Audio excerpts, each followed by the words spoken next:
A cluttered mind will always create a complicated life. But a clear mind, that's where real power begins. Right now, your mind is carrying way too much. You feel it. The overthinking, the stress, the constant mental noise that never seems to turn off. Even when your body is at rest, your brain is still running. You're not lazy. You're not broken. You're mentally overloaded. And until you fix that, no goal, no habit, no life upgrade will truly stick. This isn't just another feel-good video telling you to stay positive. This is your wake-up call.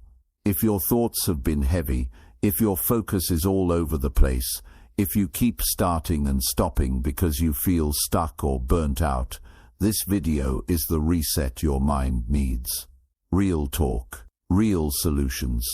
Step by step, simple, powerful changes that clear your thinking, strengthen your discipline, and get you back in control.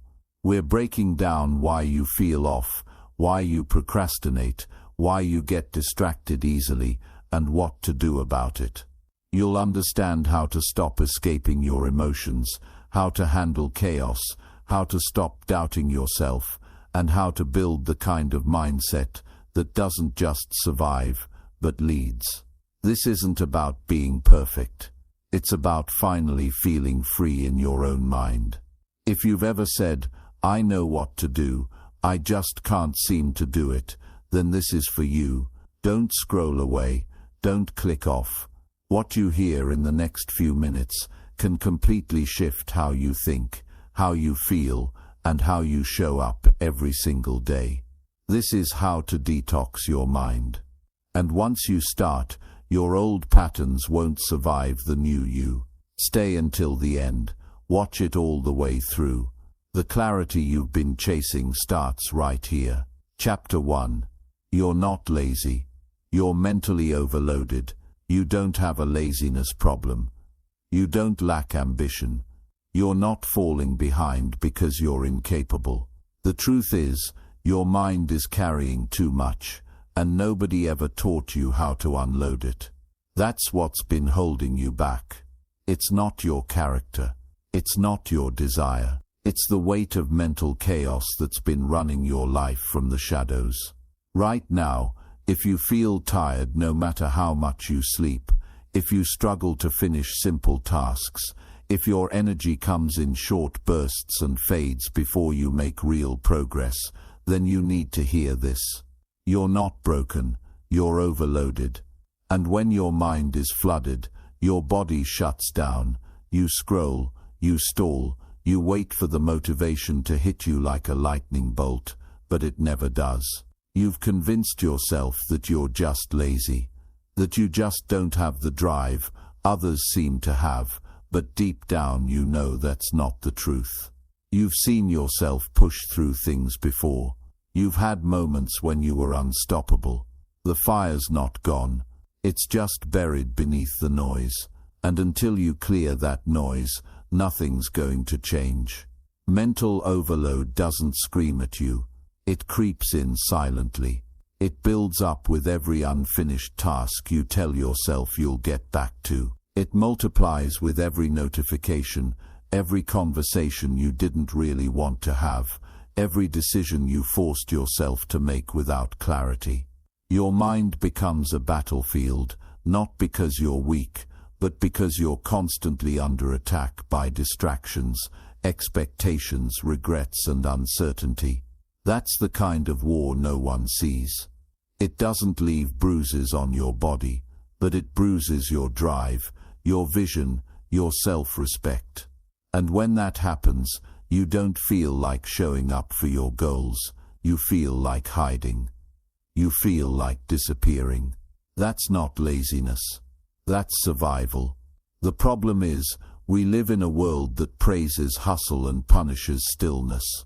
You're expected to do more, know more, respond faster, chase harder, and in the middle of that race, nobody tells you how to reset your mind. Nobody tells you that you have limits, that even the strongest minds break down without rest. So you keep going, pretending you're okay, pushing through brain fog and emotional exhaustion until your motivation crumbles. And then what happens? You judge yourself. You say, I'm lazy. You say, maybe I just don't want it bad enough. You start comparing yourself to people who are just better at pretending they're fine. You don't see their breakdowns. You don't see their mental crashes. You only see their filtered wins. And that becomes your measuring stick. That's the lie. You need to understand something powerful right now. Clarity creates energy. When you're clear, you move with purpose. You don't hesitate. You don't waste hours thinking about what you should be doing. You just do it. But when your mind is cluttered, even the smallest task feels like climbing a mountain. It's not the work that's hard, it's the mental noise around the work that drains you. That's why you find yourself doing everything except what actually matters. You clean your room instead of writing that proposal. You scroll endlessly instead of opening that book. You distract yourself because doing the real thing feels too heavy. That weight, that's your mind, overloaded with guilt, pressure, and mental tabs that never got closed. You don't need more motivation. You need fewer distractions. You don't need more time. You need less mental junk stealing your focus. Imagine if every morning you woke up and your mind was light, no guilt from yesterday, no anxiety about tomorrow, just today, clear and calm. You'd move differently. You'd speak with certainty. You'd act without overthinking every step. That's what happens when your mind is detoxed. That's what happens when you stop feeding your brain 10 different priorities and expect it to stay sharp. But here's the hard part. It starts with subtraction. It starts with being honest about what's weighing you down. Look around. Look at what's constantly pulling at your attention. Is it your phone? Is it toxic relationships? Is it the pressure to be everything for everyone? You can't detox your mind without changing what your mind is exposed to every single day. You can't expect peace while bathing in chaos. You have to create space. You have to create silence. You have to learn how to be unavailable for everything that drains you. That means turning your phone off for an hour a day and being okay with not knowing what the rest of the world is doing.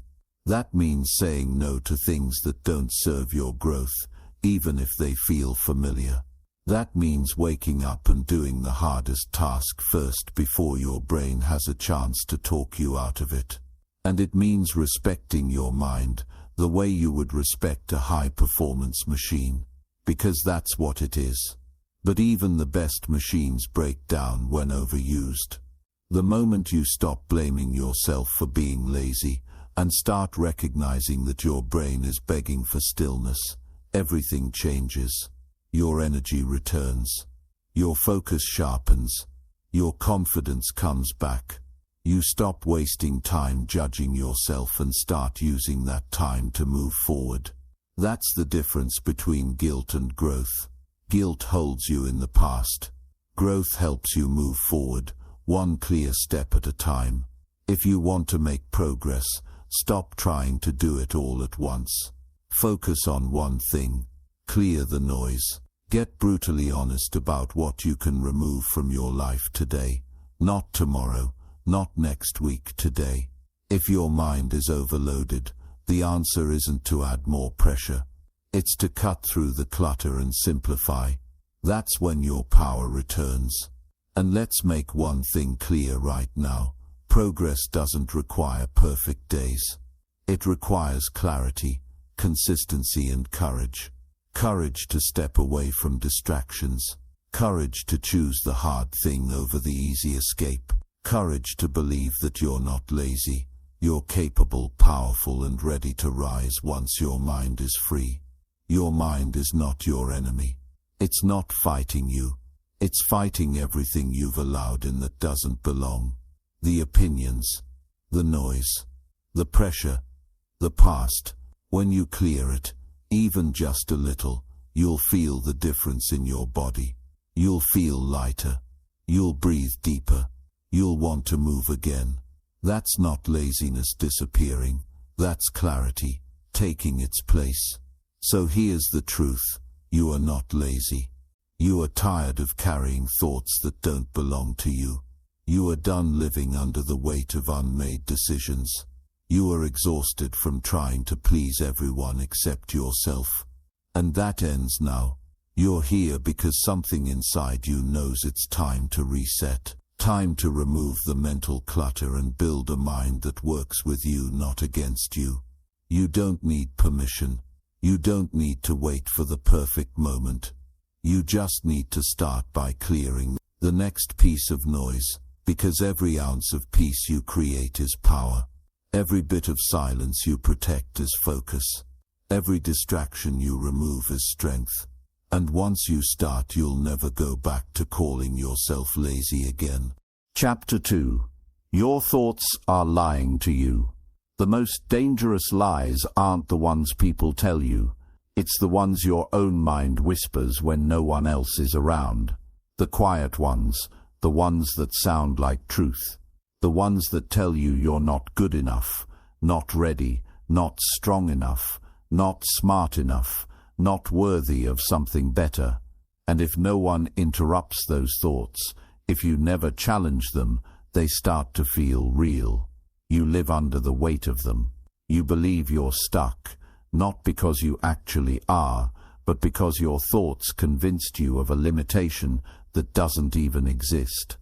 And if you let those lies go unchecked long enough, they don't just affect what you think, they affect how you live. They affect what you try, who you talk to, what you believe you deserve, and ultimately, who you become. Let's get one thing straight right now. Your mind is not designed to keep you happy. It's designed to keep you safe. That means your brain is constantly looking for what could go wrong, scanning for danger, protecting you from risk, even if that risk is just embarrassment or uncertainty. That's how self-doubt starts. That's how fear builds.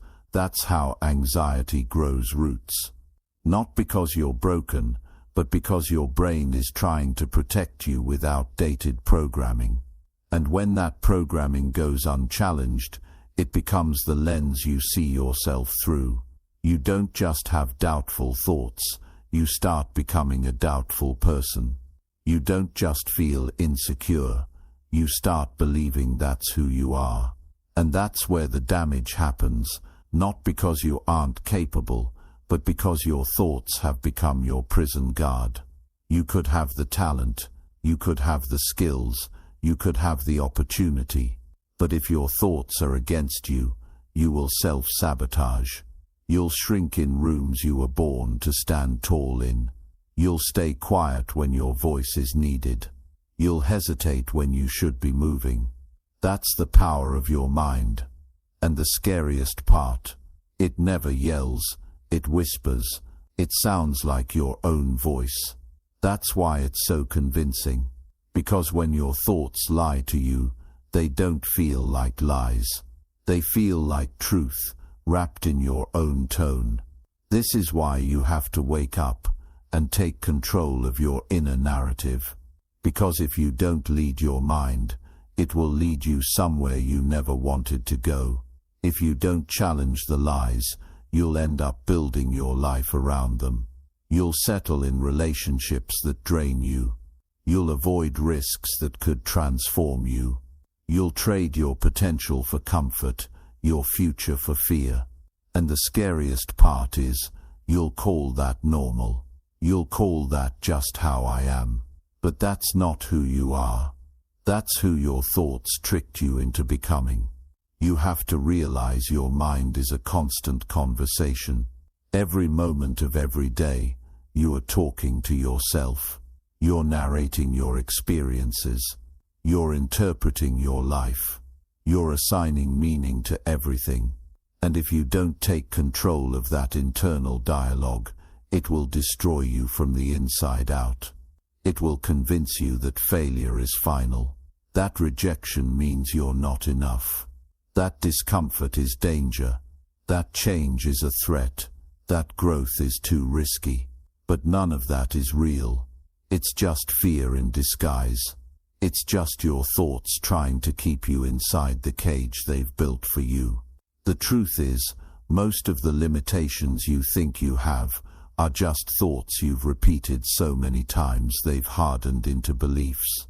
Thoughts like, I'm not disciplined, I always mess things up, nothing ever works out for me, I'm just not a confident person.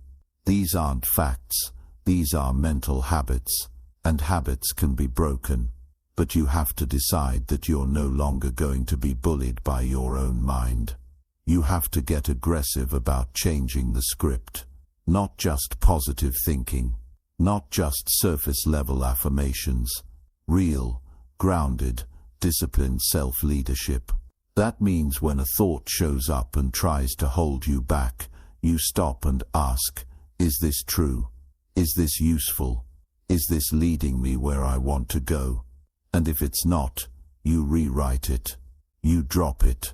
You move forward without it. Because here's the thing. Your thoughts are not commands. They are suggestions. You do not have to obey them. Just because you think something doesn't mean it deserves your energy. Your power comes from the ability to choose your response, to override the noise, to decide what story you're going to live by.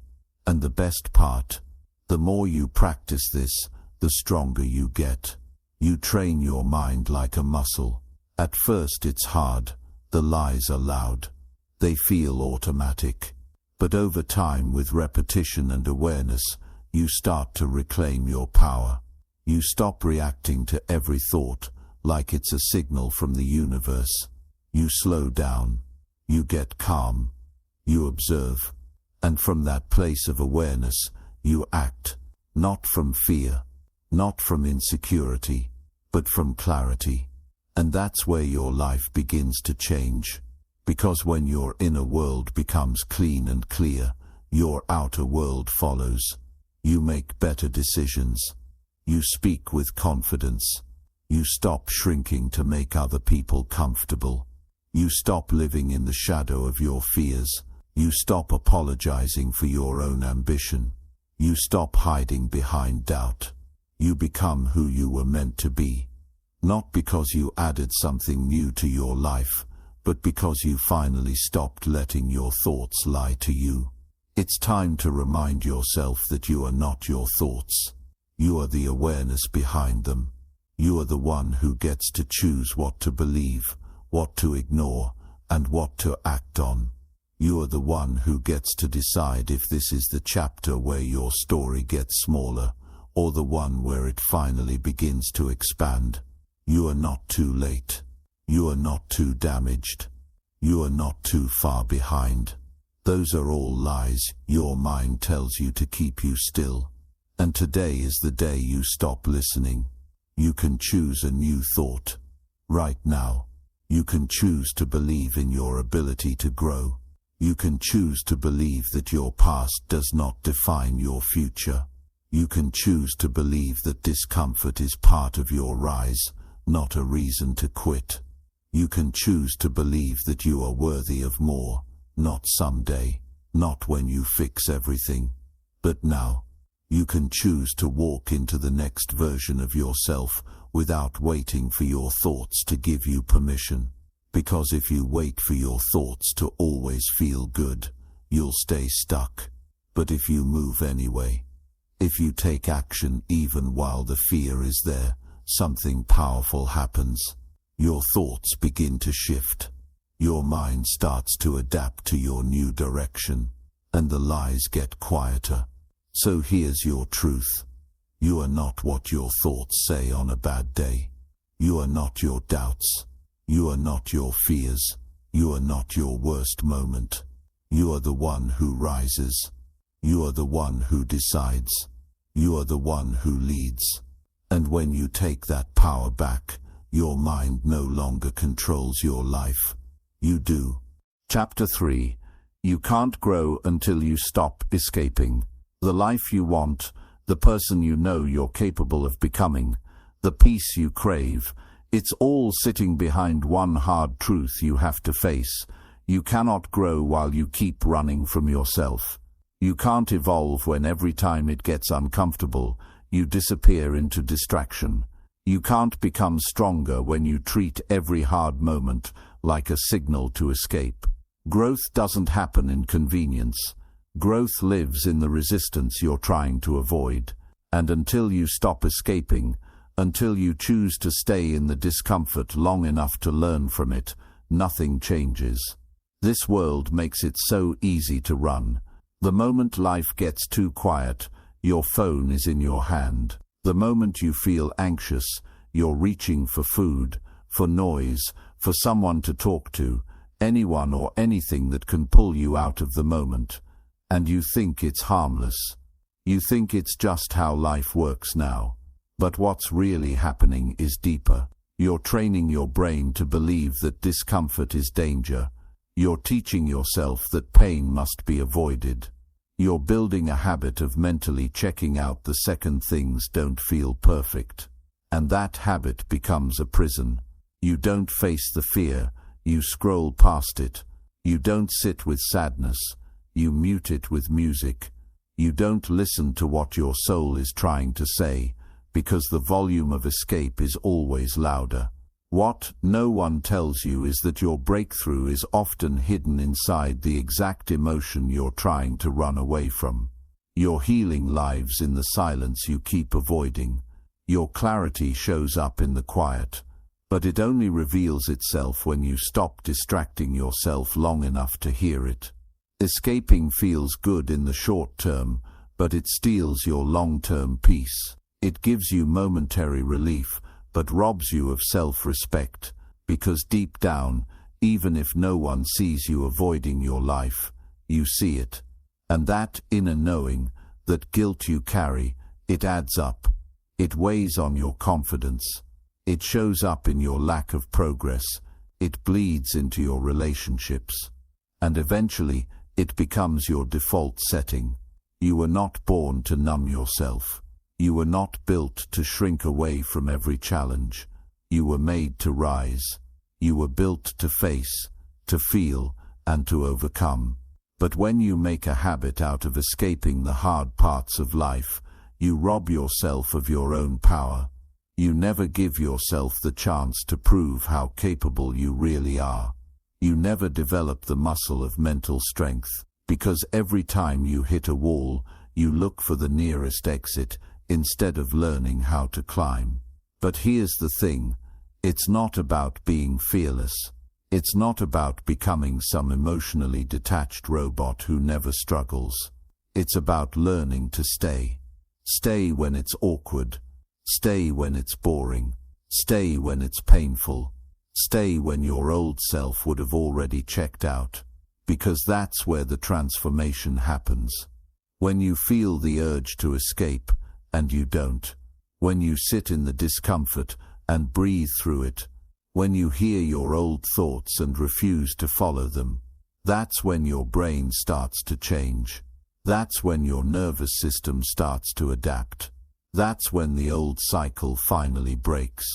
You can't build a strong mind while living in constant escape mode. The gym doesn't work if you leave halfway through every set. The mind doesn't grow if you exit every challenge before you finish it. Every time you run from discomfort, you reinforce the belief that you can't handle it. But every time you stay, every time you face it, you send a new message to your brain. I am strong enough. I can do hard things. I don't need to be rescued from my own emotions. And that message compounds. That message starts to build a new identity. That's how confidence is born, not from perfection, but from presence. Sit with the craving instead of giving in. Sit with the boredom instead of picking up your phone. Sit with the sadness instead of rushing to feel better. You'll start to notice something. You'll realize these emotions don't destroy you. You'll realize they pass. You'll realize that growth lives on the other side of what you've been avoiding. And slowly, your mind begins to trust you again. Your body begins to calm. your soul begins to speak. But only when you stop running, only when you stop feeding the addiction to escape. It takes strength to feel. It takes discipline to be present. It takes real courage to look at yourself with honest eyes and say, no more hiding, no more numbing, no more disappearing when things get real. That moment, that decision, that's where everything starts to change. Because when you stop escaping, you stop delaying your own potential. You stop postponing your greatness. You stop pressing pause on your growth. And you finally give yourself permission to rise. You already know the truth. You already know what you've been avoiding. You already know the habits that steal your focus. You know the people who drain your energy. You know the patterns that leave you stuck. And this isn't about shame. This isn't about guilt. This is about honesty. This is about owning the fact that real change doesn't happen through shortcuts or comfort. Real change is born in stillness, in discipline, in presence. And yes, it's uncomfortable at first, but so is staying stuck. So is wasting another year doing the same thing. So is carrying the regret of a life that could have been. Right now, wherever you are, you get to make a new choice. You don't have to escape. You don't have to distract. You don't have to run. You can sit with it. You can feel it. You can learn from it. And then you can rise through it. Because the truth is, nothing in your life gets better until you stop running from the parts of yourself that need the most attention. Let the discomfort teach you. Let the boredom lead you to clarity. Let the silence show you what really matters. Let the pain bring you closer to your truth. You don't need more stimulation. You need more presence. You need more patience. You need more truth. And you already have everything you need to give that to yourself. But it starts now. It starts by choosing to stay. It starts by deciding that your growth is worth more than your escape. So next time the urge hits you to scroll, to numb, to check out, pause, breathe, stay. Watch what happens when you stop running from your own life. That's when the real transformation begins. That's when you take your power back. That's when you finally become the person you were always meant to be. Chapter 4. If you're not leading your mind, it's leading you. The day you take control of your mind is the day everything in your life starts to shift. Not gradually, not someday, right now. The moment you realize that your thoughts are not your master but your tool, that's the moment you stop living like a passenger in your own life. And here's what nobody tells you loud enough. You either lead your mind, or your mind leads you somewhere you don't want to go. That's not poetic. That's real. If you don't wake up every day with intention, if you don't set the tone, if you don't take command of your focus, your mind will run wild. It will wander into fear, into self-doubt, into anger, comparison, and distraction, and it will keep dragging you along with it until one day you look up and don't even recognize the person you've become. Your mind doesn't ask for your permission before it creates stories. It doesn't wait until you're ready to feel grounded or stable. If you let it, it will pick up everything around you. Stress, noise, other people's opinions, old fears, and it'll throw it all at you before you even brush your teeth in the morning. That's why the first thought you have in the day matters. That's why the first hour sets the tone. Because if you start your day with no direction, your mind will default to old patterns, and those patterns are usually built on survival, not purpose. They're built on reacting to life, not creating it. When you're not leading your mind, you start reacting to everything. One negative comment ruins your whole mood. One moment of discomfort sends you spiraling. You wake up and check your phone before you check in with yourself, and suddenly you're caught in a storm of messages, content, headlines, and opinions that weren't even yours to begin with. You go from one thing to the next, not because you chose it, but because your mind got pulled in 5 different directions before you even had time to think.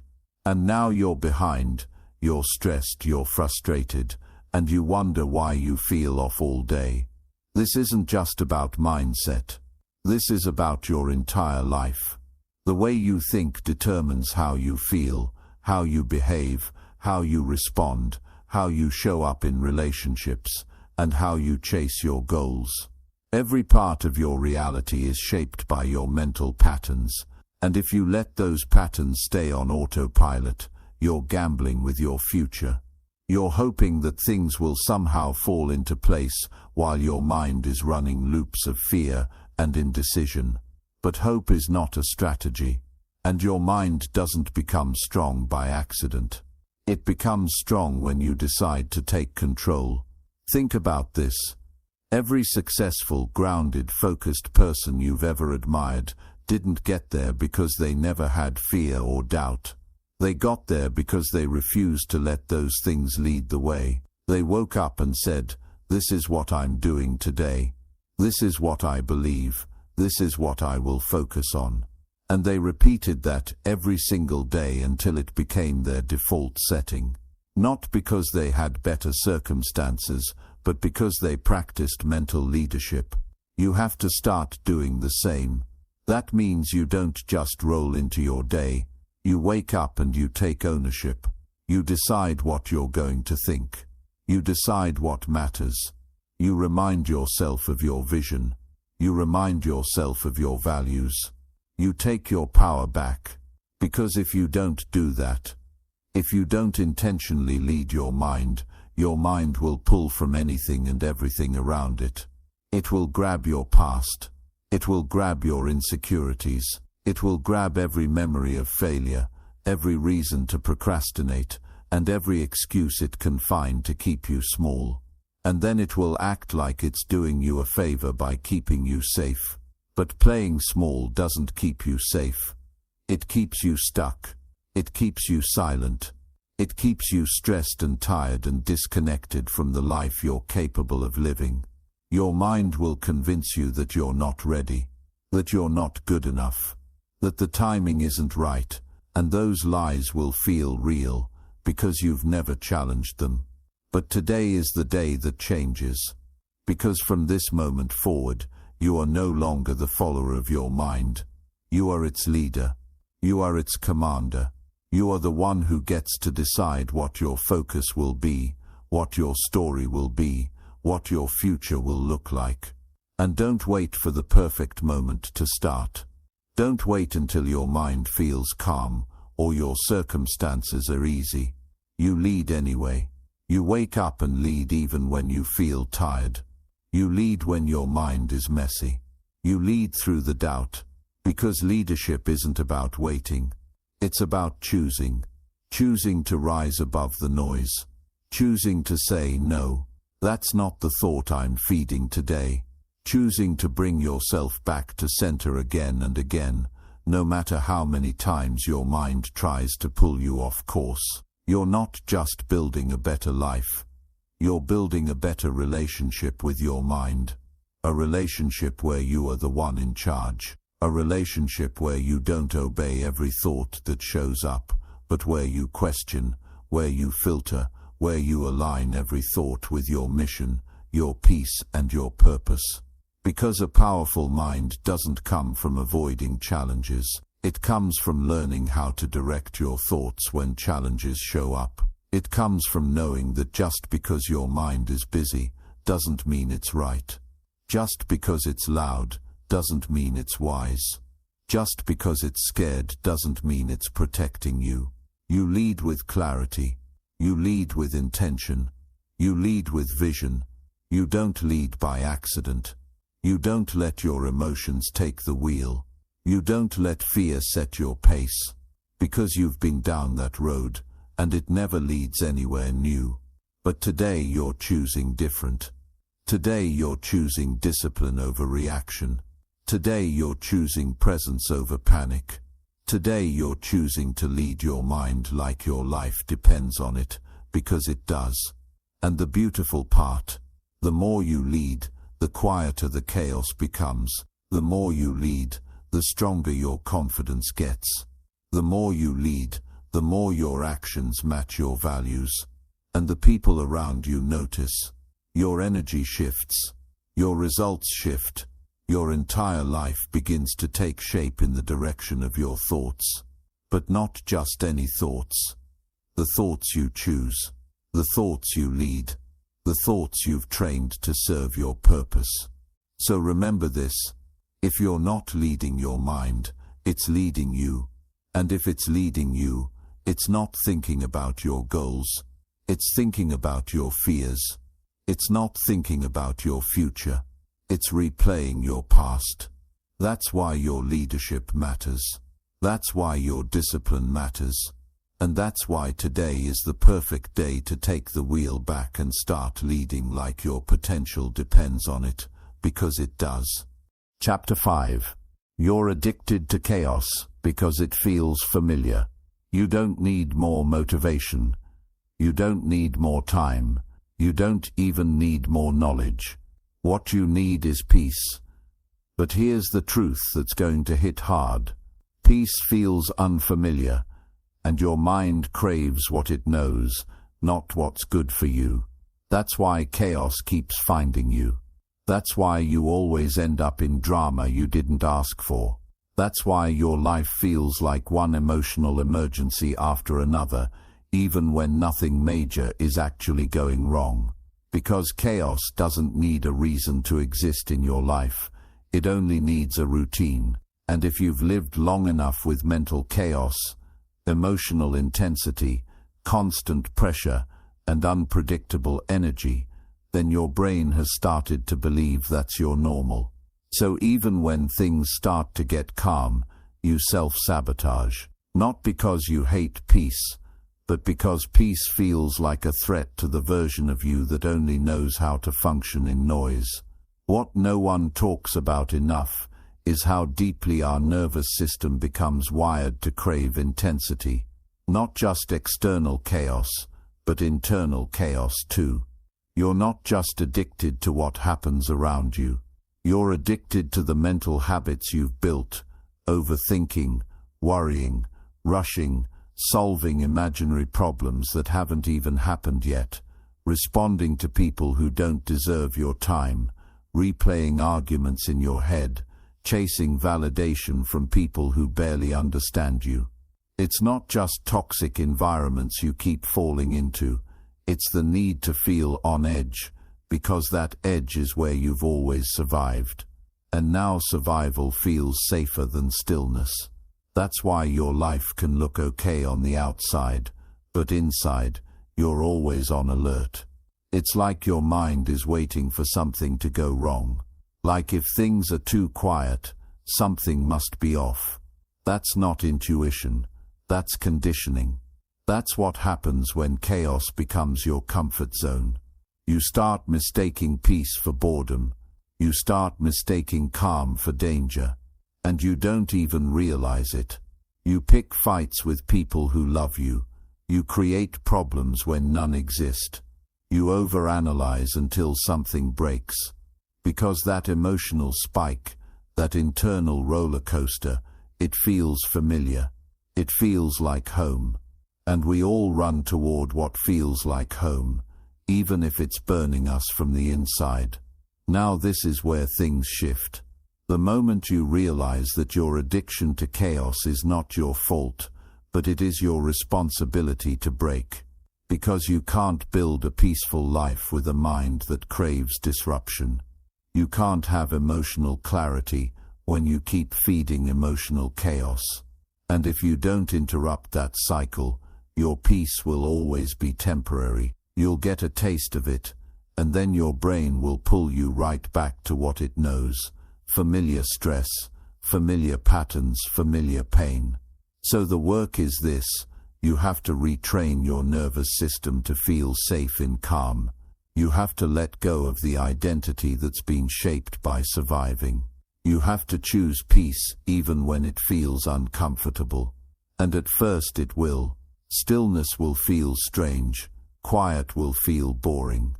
You'll think something is missing. You'll feel the urge to go back to the noise. But this time don't. This time sit in the stillness long enough for your body to understand it's not in danger. Sit in the calm long enough to hear your own thoughts without judgment. Let your system detox from the constant adrenaline you've been living on for years. Because once you do that, once you let your nervous system know that peace is not a threat, it will stop fighting it. And when that happens, you'll start making decisions from alignment, not anxiety.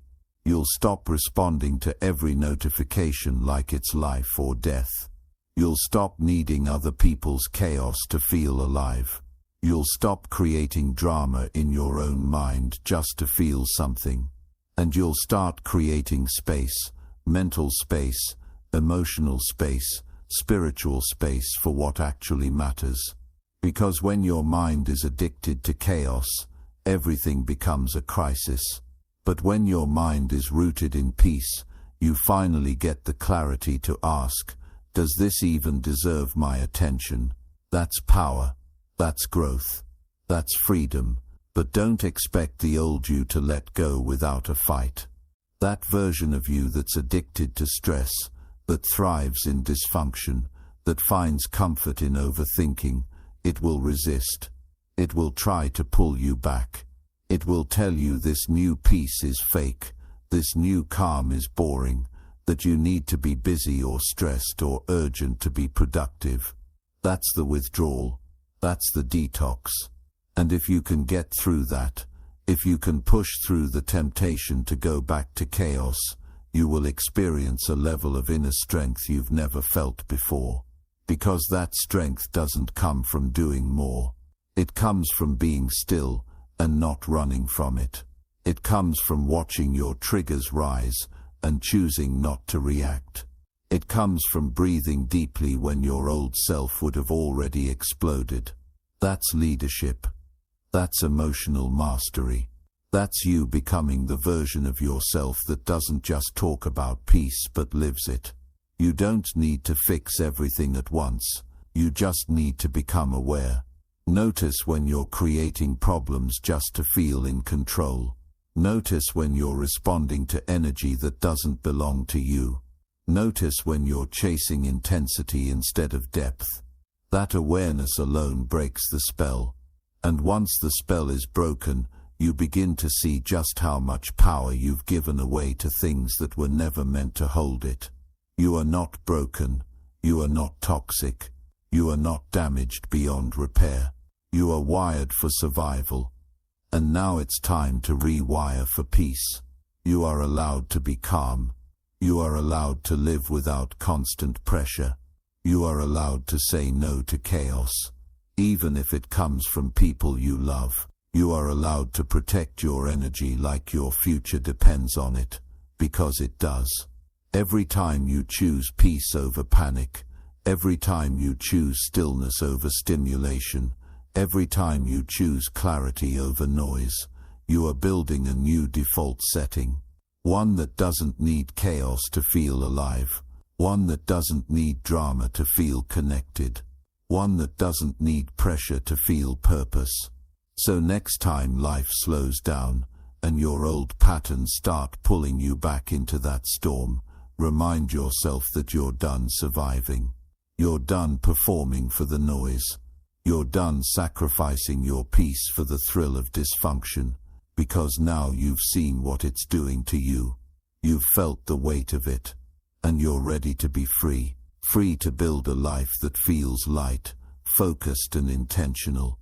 A life where peace is not a break from the chaos but the standard. And when that becomes your standard, you won't settle for anything less. Chapter 6. You can't heal in the same environment that made you sick. Your breakthrough will never come from the place that broke you. Read that again. You cannot grow in soil that keeps poisoning your roots. You can't reach for peace in a space that feeds your stress. You can't evolve into your best self if you keep standing in the middle of everything that made you question your worth in the first place. No matter how strong you think you are, no matter how much you want to push through it, if your environment is toxic, mentally, emotionally, or energetically, it will pull you back down every time you try to rise. And it won't always be loud. It won't always be obvious. Sometimes the most dangerous environment is the one that seems harmless because you've gotten used to it. It could be the room that drains your energy the second you walk into it. It could be the friend who jokes about your goals like they're not real. It could be the family member who calls you selfish every time you set a boundary. It could be your routine that keeps you overwhelmed. It could be the desk you sit at that's cluttered with old stress. It could be the notifications that flood your phone before you even drink water in the morning. It could be the conversations that feel normal because you've never known anything else, even though every time you have them, you feel smaller, quieter, more tired. These things might not seem like much on the surface, but over time, they condition your mind to settle, to stay stuck, to believe that maybe this is just who you are. But that's the lie. That's the illusion that keeps people cycling through the same pain over and over. Because the truth is, you can do the inner work, you can read the books, you can meditate, journal, heal, and grow. But if the space around you doesn't support the version of you that you're becoming, you'll start to shrink back down. Not because you're weak, not because you don't want it bad enough, but because your environment matters more than you think.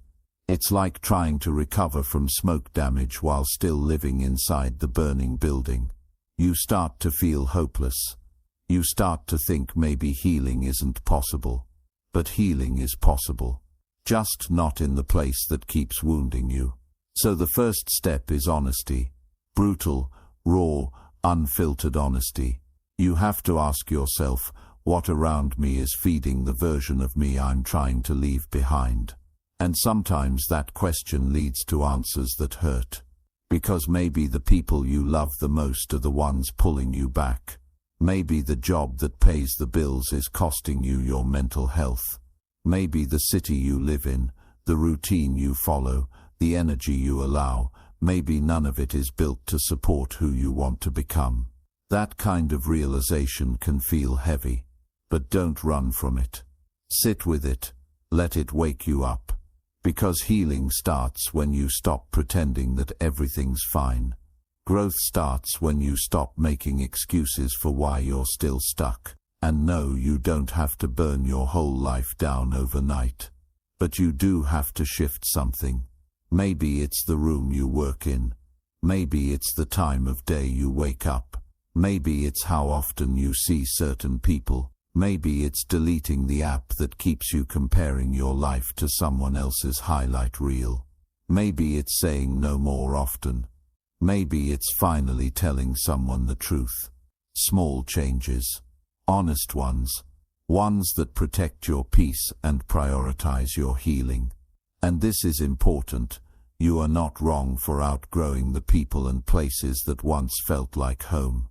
You are not heartless for choosing peace over familiarity. You are not selfish for walking away from things that no longer serve your future. In fact, that's one of the highest forms of self-respect, choosing to protect your growth even when it makes other people uncomfortable. Because healing is not always soft. Sometimes healing looks like distance. Sometimes healing looks like silence. Sometimes healing looks like walking alone for a while because the people around you don't understand where you're going. But when you make those changes, when you start creating an environment that matches your healing, you'll feel it. You'll feel your nervous system start to relax. You'll feel your energy come back. You'll stop doubting yourself so much. You'll start waking up with clarity. You'll start making decisions that align with your vision, not your fear. And that momentum, that's everything. That's the beginning of a new chapter. One where you're no longer constantly triggered, constantly drained, constantly fighting battles that don't even belong to you.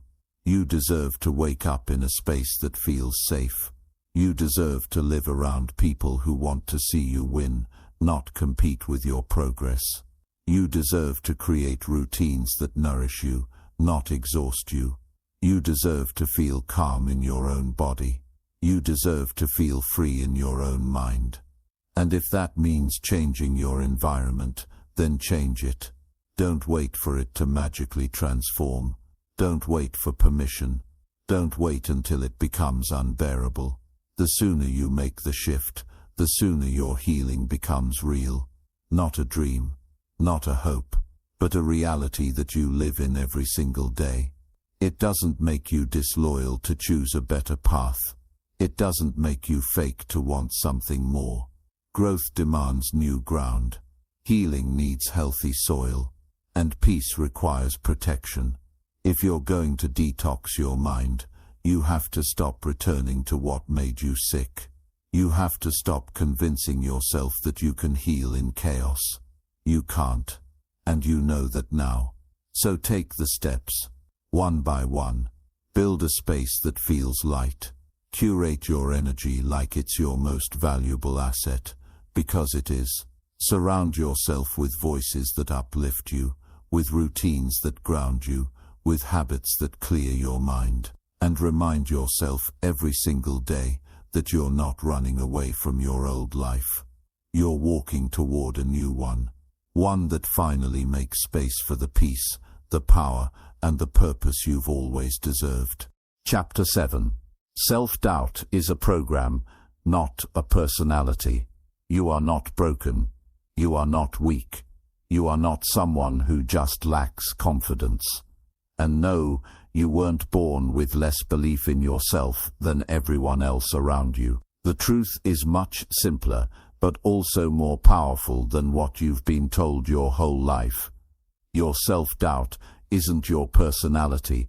It's a mental program that was installed without your permission.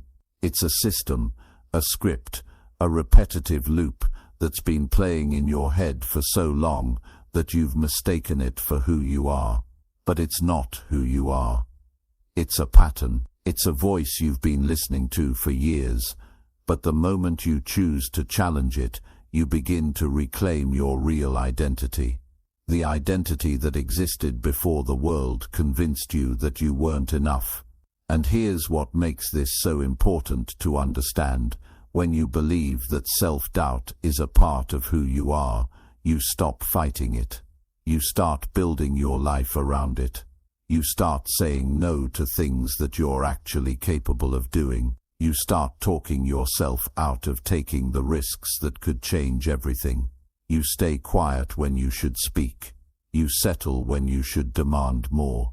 Not because you lack potential, but because you've been programmed to believe that your potential isn't safe to trust. That it's a fantasy. That it's something meant for other people, but not for you. But that's the lie. That's the system that needs to be shut down and rewritten. Let's break it all the way down. Self-doubt is learned. You weren't born doubting yourself. No baby comes into the world feeling insecure. That came later, maybe from a parent who criticized more than they praised. Maybe from a teacher who made you feel small. Maybe from a friend who made fun of your dreams. Maybe from failure after failure that no one helped you process. And little by little, you started to believe the story that you weren't good enough. That you weren't smart enough, that you were too much, or not enough, or unqualified or unlucky. That story got repeated in your mind until it became your truth. Not because it was true, but because it was repeated. Your brain is a pattern recognition machine. It takes whatever is repeated and stores it as familiar, and the familiar becomes your default. So if doubt was what you heard, what you saw, what you felt, then doubt became your baseline. You can dress it up. You can distract from it. But it lives underneath the surface until you rewrite it.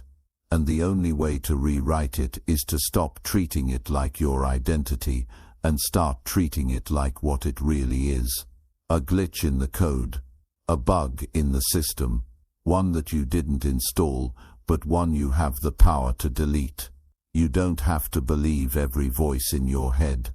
Just because it's loud doesn't mean it's right. Just because it's familiar doesn't mean it's true. The voice of self-doubt isn't some wise part of you trying to protect you from failure. It's the old program trying to keep you stuck in a life that feels safe, predictable, and small. But you were not built to live small. You were not built to exist in the shadows of your own dreams. You were made to expand, to explore, to take up space. And that expansion only begins when you finally see self-doubt for what it really is. Not a truth, but a habit. And like any habit, it can be broken. Not overnight. Not with a single motivational quote, but with a decision. A daily decision to stop feeding the narrative that you aren't ready, that you aren't capable, that you don't have what it takes. You do. You always did. You just haven't had the environment, the belief system, or the mental structure that reminds you of that every day. But that changes now. Because now you know. Now you see the game. You understand that self-doubt isn't the problem. It's the result of a system that was built to keep you from taking control. And once you see the system, you stop being a victim of it. So here's what happens when you take your power back. You stop asking for permission to believe in yourself. You stop waiting for the perfect moment to act. You stop negotiating with your fears before making a decision. You stop needing validation from people who don't even understand the vision you're chasing. You begin to move. Not because you have all the answers, but because you no longer believe the lie that says you need to be perfect before you begin. Every time you act in spite of doubt, you weaken its grip. Every time you speak up when your voice shakes, you write new code. Every time you make a move without knowing how it's all going to work out, you train your mind to trust you again. And that trust, that belief, that inner certainty, it doesn't come from avoiding failure, it comes from surviving it. It comes from proving to yourself that even if you fall, you won't break. Even if it doesn't go as planned, you'll be okay. That's how confidence is built. Not from perfection, not from applause, but from choosing to show up over and over again until self-doubt has no choice but to back down. And the most powerful part, you don't need to eliminate self-doubt completely. You just need to stop obeying it. Let it be there. Let it talk. But don't let it drive. Don't let it dictate the decisions that shape your future. Because the more you lead, the more you move, the more you prove to yourself that you are not your doubt, the quieter it becomes. And eventually, it just becomes noise. Background noise that can't touch your purpose. You don't need to become a different person. You don't need to wait until you feel more ready. You are already enough. You are already equipped. You are already strong. The only thing in your way is an old program that's been lying to you long enough. And now you see it for what it is. Now you're ready to rewrite the story. Not someday. Not when you feel more confident. Right now. As you are. Chapter 8. You're not behind. You're distracted. You're not falling behind. You're not late. You're not lost. You're just buried under layers of noise, notifications, comparison, and distractions that have pulled your focus away from your own path. The truth is, you're not off track. You've just forgotten how to hear your own voice. You've been so busy watching everyone else, trying to keep up with timelines that were never meant for you, trying to match speeds that don't even make sense for your purpose. But none of that is real. It's noise, it's illusion. And the second you block it out, Even for a moment, something incredible happens, clarity returns, direction comes back, and with it, a deep, grounded reminder that you were never behind, you were just disconnected from your own rhythm. This is what the world doesn't want you to see. Distraction isn't just a random habit, it's a system, a trap, a constant stream of content, opinions, urgency, and pressure designed to pull your attention in 100 different directions. Every time you open your phone, every time you scroll, every time you compare your life to someone else's curated highlight reel, you're slowly drifting away from your center, not all at once, not in a dramatic way, but inch by inch, thought by thought. You start questioning yourself. You start doubting your timing. You start thinking maybe you're behind, maybe you should be further, maybe you missed your chance. But none of that comes from truth. It comes from distraction, and distraction always breeds distortion. You know what's real. The moment you get quiet, the moment you put the phone down, shut the world out, take a breath and ask, what do I actually want? That moment is real. That voice inside you is real. That pull towards something better, something more aligned, something more meaningful, that's real. But it can't get through the noise. It can't compete with the chaos you let in every day. That's why you feel stuck. Not because your dreams are too far away, but because your focus is too spread out. You've been taught to chase everything except your own peace. And now you wonder why your progress feels slow. It's not that you're not capable. It's that your energy is leaking into too many places that don't matter. The human brain isn't built for this kind of overload. You weren't designed to digest 100 opinions before breakfast. You weren't designed to compare your body, your income, your success, your love life, your home, your entire identity to a million other people in one scroll. But this is what's happening. This is the trap. It's not that you've failed. It's that you've been distracted from what actually makes you powerful. Your attention is the most valuable currency you have, and if you give it away carelessly, you'll always feel like something is missing, because something is. Your attention is gone, and with it, your clarity. With it, your drive. With it, your belief in your own pace, your own timing, your own journey. So how do you take it back? Not by working harder, not by adding more to your to-do list. You take it back by slowing down and focusing again. You take it back by creating space. You take it back by deciding that your energy is too precious to waste on things that don't grow you, inspire you, challenge you, or support your goals. You start removing the distractions that have convinced you you're not good enough. You stop consuming content that leaves you feeling empty. You stop letting the noise decide what's important, and you start tuning back into what you know is true for your life. Because the moment you do that, really do it, you realize something: you're not late. You're right on time. Your journey didn't get derailed. It just got paused because your attention was hijacked. And now that you're aware of that, you can reclaim it. You can realign. You can refocus on what truly matters, not just what's loud or trending. And when you do, you'll notice your energy shift, your confidence will come back. Not because you suddenly became better, but because you finally stopped scattering your power in 100 places that never deserved it. And I get it. It's hard to pull away. It's hard to not look at what everyone else is doing.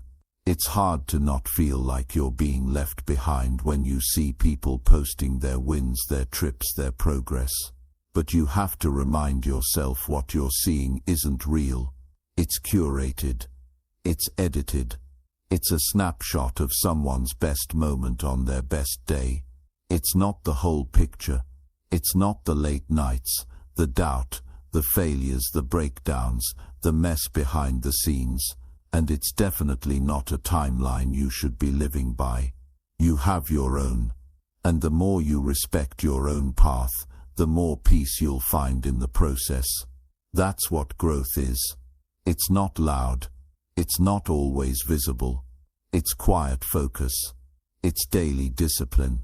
It's choosing to stay in your lane, to move forward even when nobody's clapping, even when the results haven't shown up yet. It's knowing that slow progress is still progress. It's trusting that every day you show up for yourself, even in the smallest ways, you're building something bigger than what the world can see. And that matters. That counts. That's real. You don't need to be everywhere. You don't need to know everything. You don't need to do what everyone else is doing. What you need is presence. What you need is clarity. What you need is less noise and more intention. Because when you clear the distractions, you create space for discipline. When you stop rushing to catch up, you realize you were never behind. You were just distracted. And now that you see it, you can fix it. You can protect your energy. You can choose better inputs. You can design a routine that fuels your focus, not your fear. So breathe, reset, pull your attention back to center. You're not falling behind. You're learning how to come home to yourself again. And once you do that, you'll never chase timelines that don't belong to you ever again. Chapter 9. Emotional pain is the signal, not the problem. You don't have to keep pretending you're fine. You don't have to keep smiling through the pressure. You don't have to keep swallowing your truth just to be accepted, to be understood, or to be liked. Emotional pain isn't weakness. It isn't a sign that something is wrong with you. It's a signal.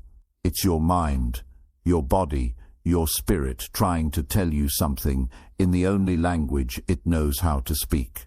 That ache in your chest, that tightness in your throat, that heaviness you've been carrying for weeks, those are not problems to be fixed.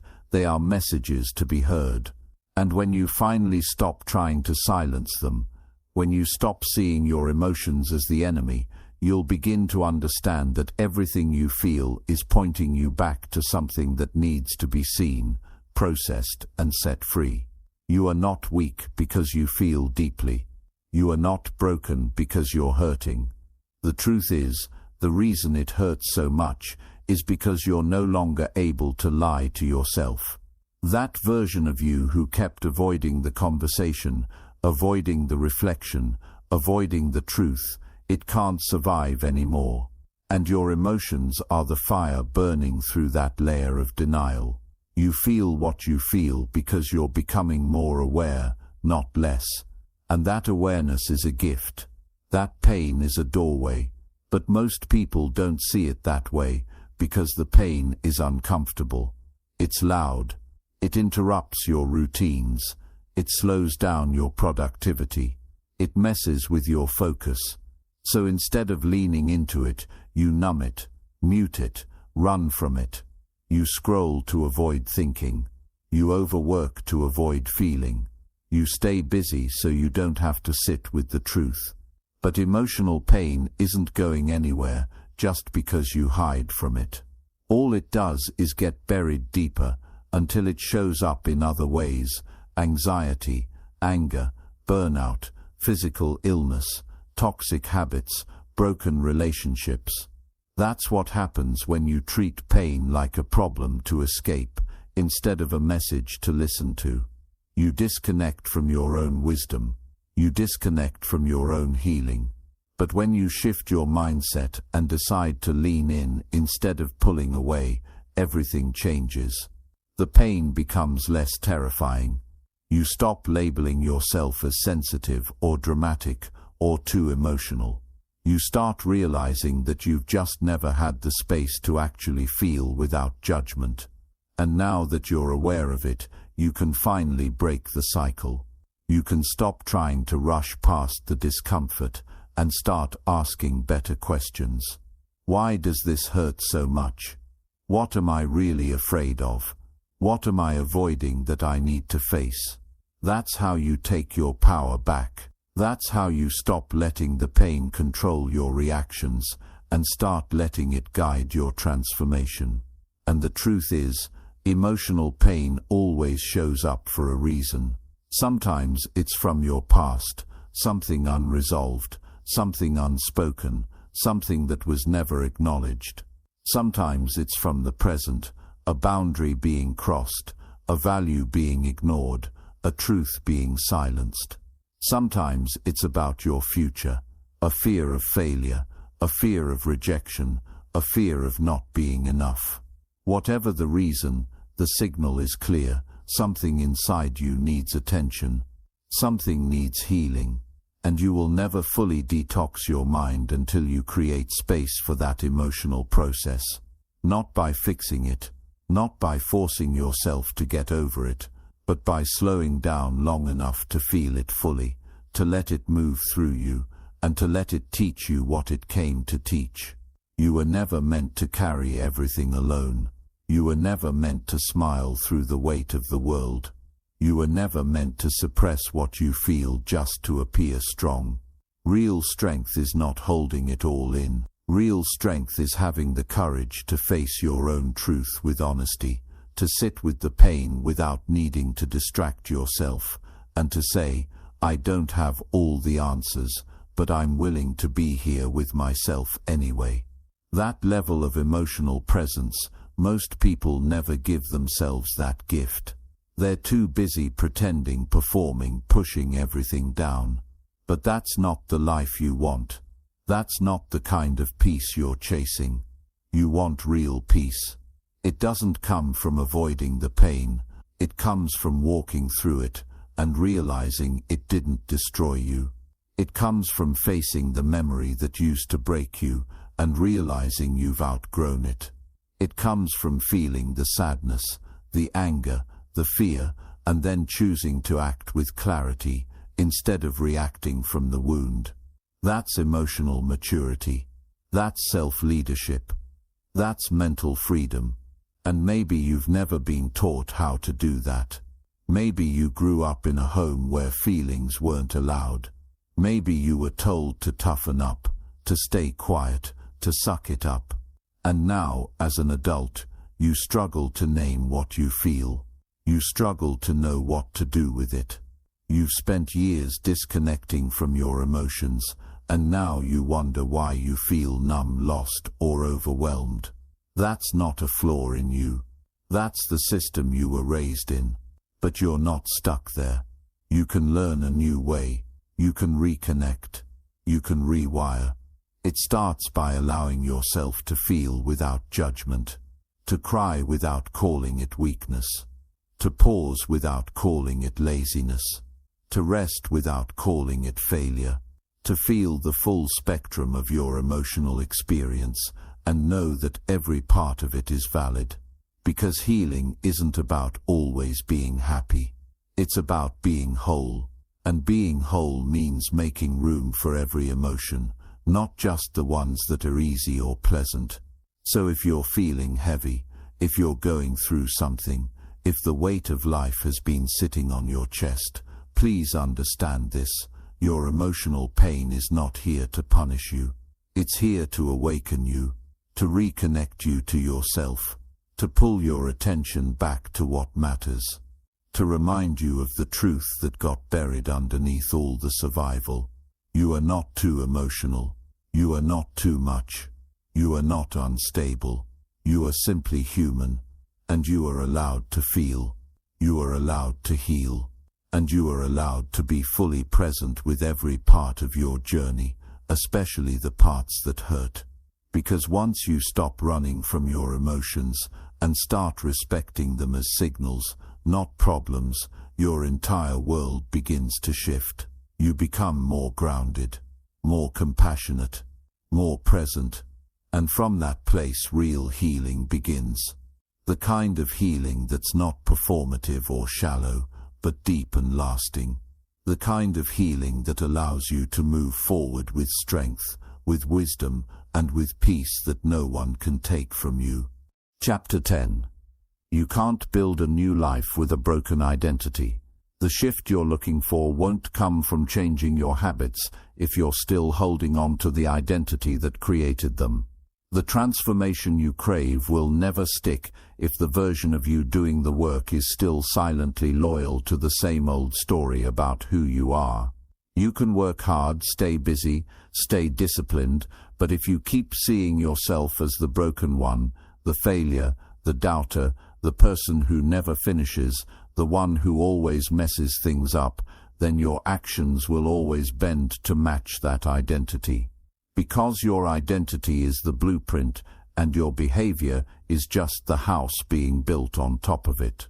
You can't build something stable if the foundation is cracked. You can't build a new life if your mind still thinks you're the same person who doesn't deserve one. That's why progress feels hard sometimes. That's why you can do everything right and still feel like nothing's changing. Because somewhere underneath all that effort, all that hustle, you haven't truly decided to become someone new. You haven't upgraded your identity. You're still showing up with the weight of who you used to be. You're still looking at your life through the lens of old failures, past pain, and past patterns.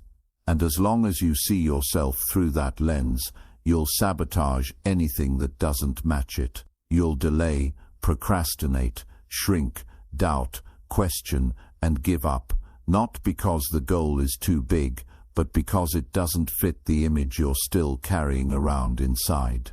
You want to know why some people never change even when they want to. It's not because they don't try. It's because they're trying to change the outcome without changing the identity. They're chasing success but still calling themselves lazy. They're looking for love while believing they're unworthy. They're trying to be disciplined while still carrying the belief that they're inconsistent. And your brain doesn't want to live in contradiction. It wants to match what you believe about yourself. So if your actions don't line up with your identity, your mind will pull you back to what feels familiar, even if it's painful, even if it's toxic, even if it's miserable. That's the power of identity. It creates gravity, and it keeps you stuck in patterns you don't even realize you're repeating. But here's the breakthrough: identity isn't fixed. It's not a life sentence. It's not something you were born with and stuck with forever. It's programmable, moldable, changeable. You built your current identity through repetition, through things you heard, experiences you lived through, choices you made over and over until they became your story. And if you built it, you can rebuild it. You can uninstall the old version of you and replace it with a new one that aligns with the life you actually want to live. And no, it doesn't happen overnight. It starts in small, quiet moments. When you wake up, and instead of saying, "I'm tired," you say, "I'm becoming stronger." When you mess up, and instead of saying, "I always ruin things," you say, "I'm learning how to recover faster." When you feel the urge to give up, and instead of saying, "That's just who I am," you say, "This is who I used to be." You speak it into existence before it becomes real. You declare it before you believe it. You become it through repetition, because repetition is what rewires identity. You need to talk to yourself like someone you actually believe in. You need to tell your mind where you're going before it defaults to where you've been. You can't keep repeating the same script and expecting a different result. You can't keep calling yourself broken and expect to feel whole. You can't keep dragging old shame into new seasons and expect to feel free. This is the turning point, when you stop waiting for your life to change and start becoming the person who can hold that change without falling back into the past. Everything you do, every choice you make, every standard you set is a vote for the kind of person you're becoming. That means your habits are not just habits, they're declarations. Every time you show up for yourself when it's hard, you're telling your mind, "This is who I am now." Every time you keep a promise to yourself, you're rewriting the old story. Every time you set a boundary, every time you do the hard thing instead of the easy one, every time you show up with integrity, you are shifting your identity from the inside out. And eventually it sticks. It becomes real. Not because life got easier, but because your mind stopped dragging you back to who you used to be. You stopped arguing for your limitations. You stopped protecting your comfort zone. You stopped living small just to stay consistent with a version of you that doesn't even reflect your truth anymore. You don't have to become someone else to change your life. You just have to strip away the false stories you've been told and the false beliefs you've accepted. You have to upgrade the way you see yourself. And that upgrade doesn't come from other people validating you. It doesn't come from waiting until you hit the goal. It starts when you choose today to stop identifying with what broke you and start building from a place of power. You are not who hurt you. You are not the failures. You are not the mistakes. You are not your lowest moment. You are who you decide to be right now. And when that decision is strong enough, consistent enough, repeated enough, it becomes who you are. So make it clear. Make it bold. Make it undeniable. Be the one who rewrites the story. Be the one who shows up differently. Be the one who breaks the loop, because the life you want is waiting on the other side of that new identity. And you can't keep dragging the old one with you. You've outgrown it. Now it's time to act like it.